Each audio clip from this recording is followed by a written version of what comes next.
Hey, this is Coach Latham getting you ready for the Geometry SOL. Make sure to hit pause whenever you need to because we are rolling. The first thing that we need to review is the logic unit. The first part of the statement is the hypothesis. The second part of the statement is the conclusion.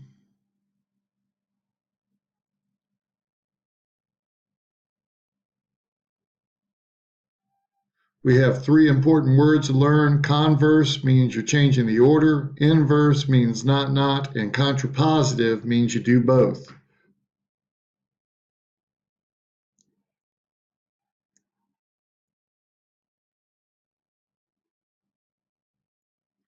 A reminder that the contrapositive is the one that's always true if the original conditional statement is true.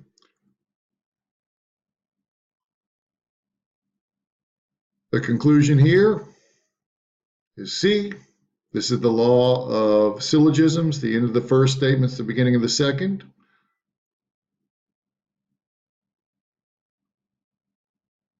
The answer here is B. This is the law of detachment. You get a general statement, then you can draw a conclusion from Anthony's studies. This one uses the law of syllogisms in symbolic form. P gets you to not Q to R get to Z. So P is connected to Z. If you get a P, therefore Z is your answer.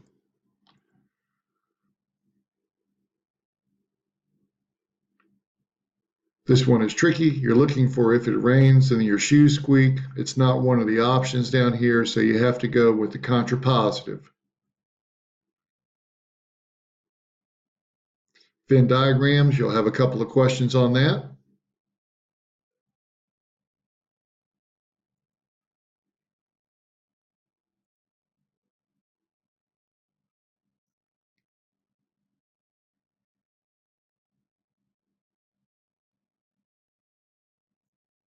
And that concludes the logic section. If you have more questions, we have a video online to cover those.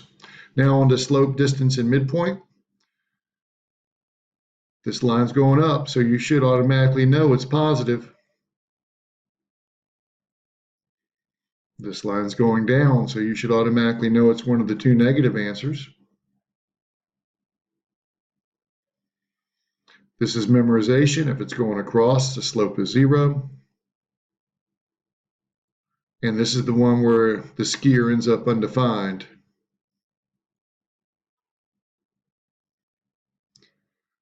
When you're given 2 points, you subtract the y's on the top and the x's on the bottom. Two answers work here. Stop the computer and work this out on your calculator.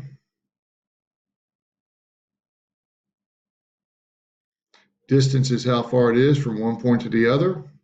You're just walking on this one. But when it's at an angle in the coordinate plane, you have to use the Pythagorean theorem. Which one of these correctly represents how you would figure out the answer?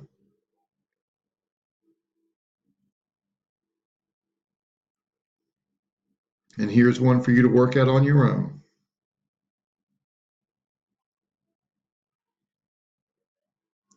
If you don't get a picture, then you're going to have to subtract coordinates to find out the distances of the two short sides of the triangle.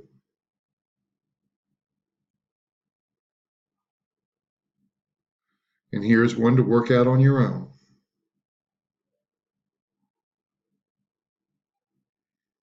Midpoint is the spot that's halfway in between 2 points, and this one is pretty obvious.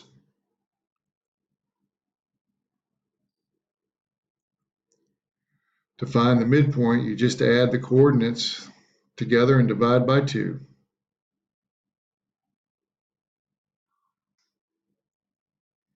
Make sure you can get this one on your own.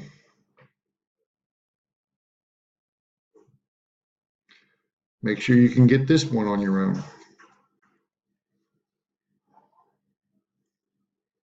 Then we'll move into special angles. These two angles have to add up to 90 degrees. These two angles add up to 180.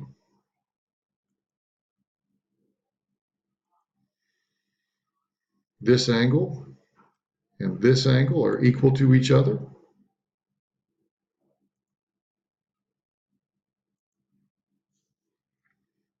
They're asking for angle EBD this time, which is this one, and we see that the 65 plus that add up to 180. These two angles have to add up to 90. Together they make a right angle, so the correct equation is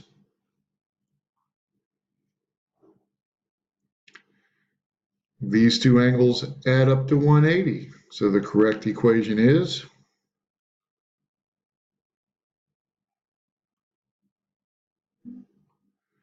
these two angles are directly across from each other. I like to call them bow ties. We know they're equal to each other. They're vertical angles, so the correct equation is, and then we move into parallel lines. If this angle is 110, then this angle is 110.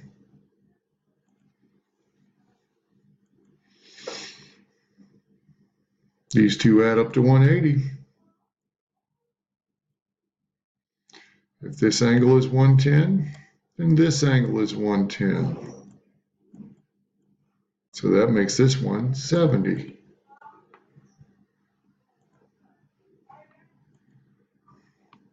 If this angle is 110, this angle is 110. That means this one's 110 as well. When you're comparing multiple lines, you need to pick a corner and stick with it. If that's 110, this is 110. If that's 111, these have to add up to 180.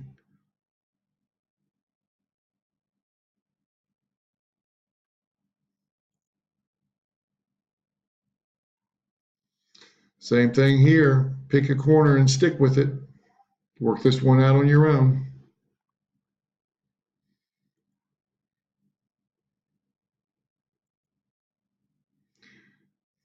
This one you'd count up and over for each line and see the two that have the same slope. Lines with the same slope are parallel.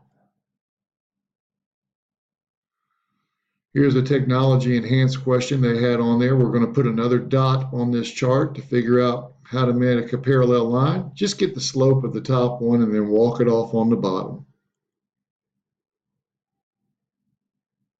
You could confirm it by connecting the dots and making sure that it looks right.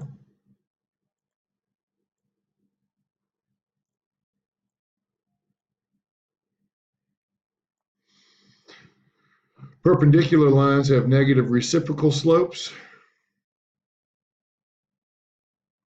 There we go. And that moves us into the section on polygons. Remember, the formula for the sum of the interior angles of a polygon is always going to be the number of sides minus 2 times 180. Make sure you do your subtraction first. It's n minus 2 times 180. Then you subtract the ones you know to end up with 105. This one you don't even have to use the formula. We're trying to figure out what x is, and we already know that this angle is 105, so they make a straight line. Just subtract from 180.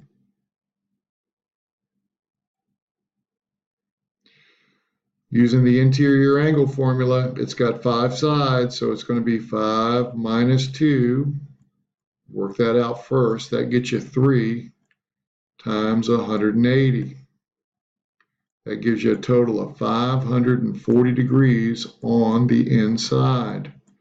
Since it says it's regular, you know all the angles are the same. There's 5 angles.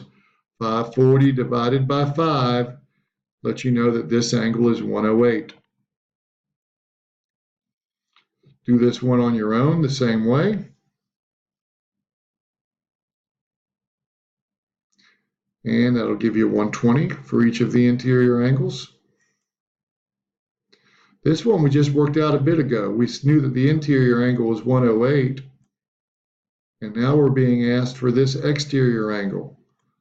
They have to add up to 180, so it's got to be 72. And now we introduce a new way to do an exterior angle.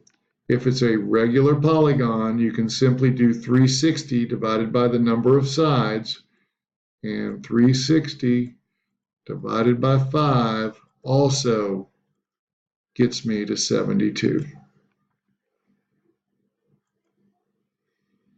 You can do this one either way. Work it out on your own. And here's your answer. And that takes us to triangle basics. The longest side is always across from the largest angle. So the longest side is AB. Before we can figure out the shortest side of this triangle, we need to solve for the missing angle. And since 36 is still the shortest or the smallest angle, BC is the shortest side. Order these from shortest to longest. Well, 58 is the smallest angle, so that's the shortest side. 60 is the next smallest angle, so that's the next shortest side. And 62 is the biggest angle, so that's the biggest side. To go from shortest to longest, we'd start with QR and work our way up. It works opposite as well. If you know how long the sides are, you can order the angles. Since the longest side is 16, that means that X is going to be the biggest angle. Here we have a tie on sides, so their corresponding angles are going to be the same measure.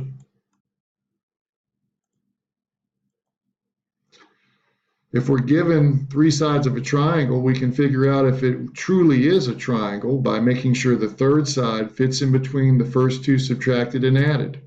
5 minus 2 is 3, 5 plus 2 is 7, and 8 does not fall in between 3 and 7. We do the same thing to all these, and we find that the middle three work. The last one does not work because 17 is not in between 7 and 17. Another way to do the same problem would be to subtract the two numbers we know, add the two numbers we know. That gets us 2 and 10, and X has to be in between. Don't fall for the one with the equal signs. Here's one for you to work out on your own. And here's the answer. And we'll pick up here in part 2 of our SOL review.